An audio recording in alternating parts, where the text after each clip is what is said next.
All right, Rob. So we're going to ask you a few questions.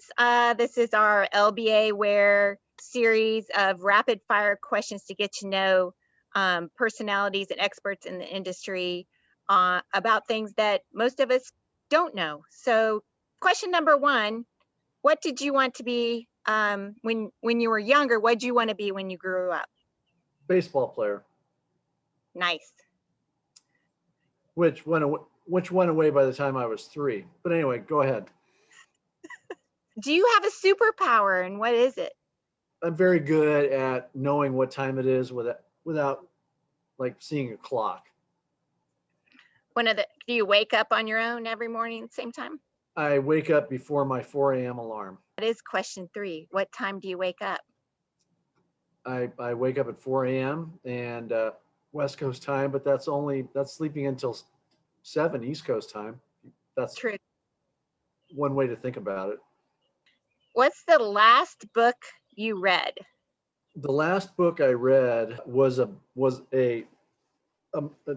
like a nonfiction story about an Oklahoma murder.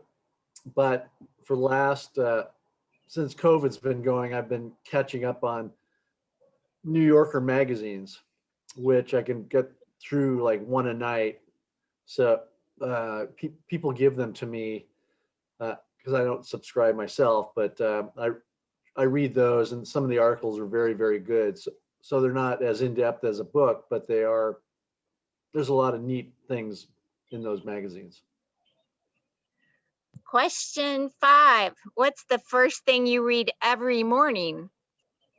Besides the description about what LBA Ware does, I actually look at Google News.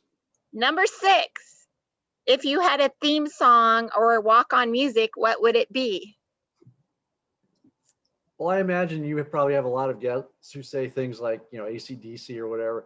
I had the opportunity some years ago to meet and spend a little time with Keith Urban, and so he's a top-notch guy, and so I would probably do something by Keith. Great answer.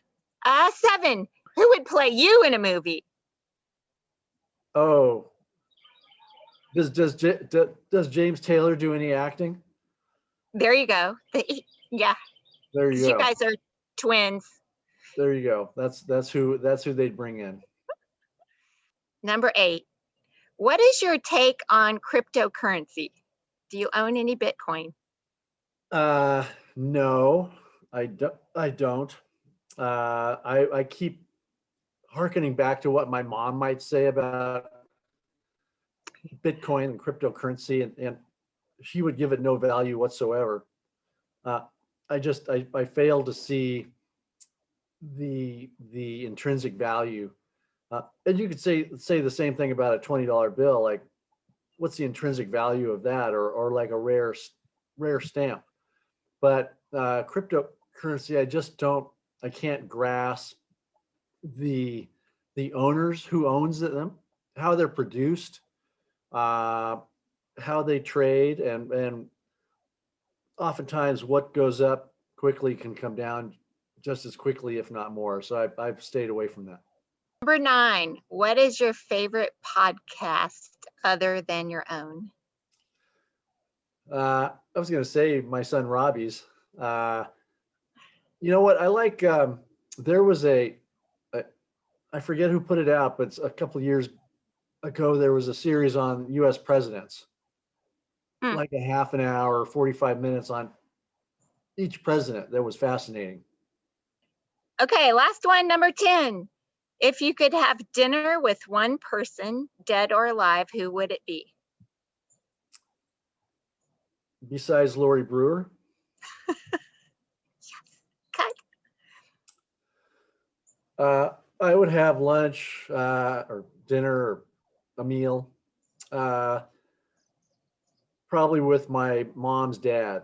My grandfather, he died when I was 7, and he was a very distinguished gentleman. He was the first mayor of a town called Cupertino in the San Jose area. Really? Wow. His parents helped settle the Santa Clara Valley. He worked for PG&E as an engineer, civil engineer for decades, and he had all kinds of interesting hobbies. And I have received his rock collection and his stamp collection and his telescope and all kinds of things that he did besides work. And I didn't get a chance to know him very well, so I would like to spend time with him and just talk to him about his thoughts on life and people and the world. That's a great answer. I love that. All right, and that wraps it up for the rapid fire questions from LBA Ware to Rob Chrisman. Right. Thanks, Rob.